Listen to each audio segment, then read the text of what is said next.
ఏపీలో వైసీపీ ప్రభుత్వం 3,000 కోట్ల భవన నిర్మాణ కార్మికుల నిధులను పథకాల కోసం దారి మళ్లించారని మంత్రి వాసంశెట్టి సుభాష్ ఆరోపించారు. ప్రభుత్వ అనుమతులు లేకుండా చాలా చోట్ల వైసీపీ కార్యాలయాలు నిర్మించారన్నారు. అనుమతులు లేకుండా అక్రమ నిర్మాణాలు చేపడితే చట్ట ప్రకారం చర్యలు తీసుకుంటామన్నారు.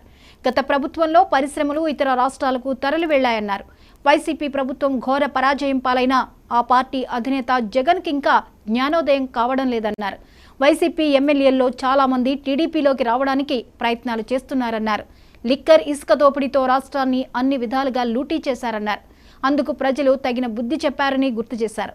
తనకు మంత్రిని ఇచ్చిన CM Chandrababu, deputy CM Pavan, మంత్రి లోకేష్లకు ప్రత్యేక కృతజ్ఞతలు తెలిపారు.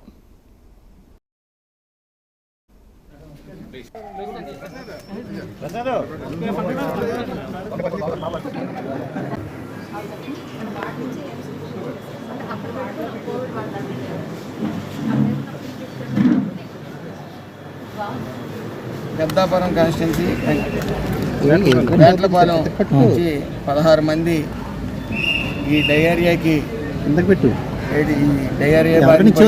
హాస్పిటల్లో జాయిన్ అవ్వడం జరిగింది. ఒక లేడీ 42 సంవత్సరాలు కూడా చనిపోవడం జరిగింది. అందులో భాగంగా ఇక్కడికి వచ్చి వాళ్ళని పలకరించడం జరిగింది. అలాగే రాజమండ్రి నుంచి కూడా ఒక పేషెంట్ డయేరియా నిమిత్తం ఇక్కడ రావడం. నిన్న పవన్ కళ్యాణ్ గారి దగ్గరికి కూడా వెళ్ళి ప్రస్తావించడం, ఆయన కూడా ఆల్రెడీ అందరితో అధికారులతో టచ్లో ఉండటం జరిగింది. వైసీపీ ప్రభుత్వంలో ఏదైతే శుభ్రత అనేది మెయింటైన్ చేయకపోవడం వల్ల, అధికారులు అలసత్వం వల్ల ఈరోజు ఈ పరిస్థితి. ఆల్రెడీ చంద్రన్న పాలన వచ్చింది. ఎట్టి పరిస్థితుల్లో వీటి మీద మరి తగు చర్యలు తీసుకుంటాం. ఆల్రెడీ ఆదేశాలు కూడా జారీ చేయడం జరిగింది.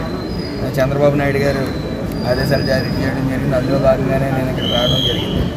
మరి అందరూ కూడా బాగానే ఉన్నారు. మిగతా పేషెంట్లు దురదృష్టవశాత్తు ఒక పేషెంట్ చనిపోవడం జరిగింది. At the same time YCP యొక్క పాలనలో కొంతమంది అవినీతి పరులు ప్రతి శాఖలోనే చేరారు. ఇక్కడ కూడా ఇద్దరు అవినీతి పరులు చేరారు. వైసీపీ కార్యకర్తలు వాళ్ళు వర్కర్స్ 100 మంది అయితే ఓ 50 మందిని చూపించి, అలాగే శాలరీలో కూడా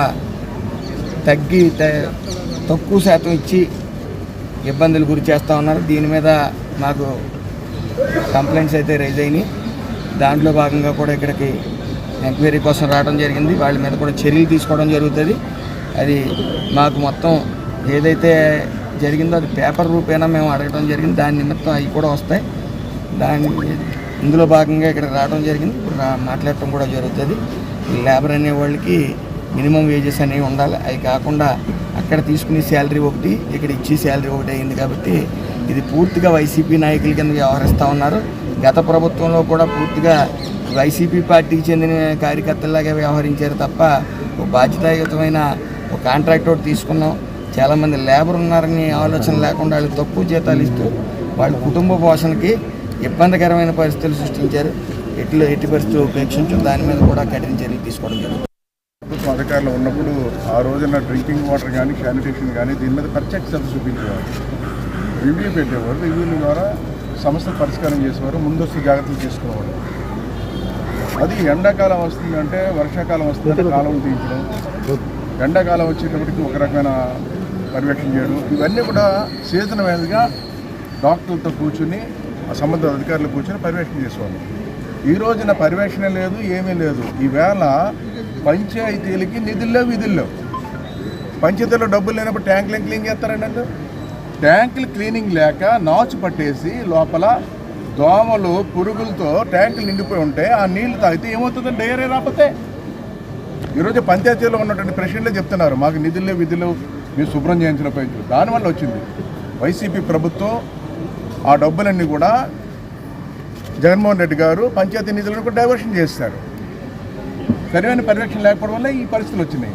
అందుకే ఈరోజు తెలుగుదేశం ప్రభుత్వం అధికారంలోకి వచ్చింది, కూటమి ప్రభుత్వం అధికారంలోకి వచ్చింది.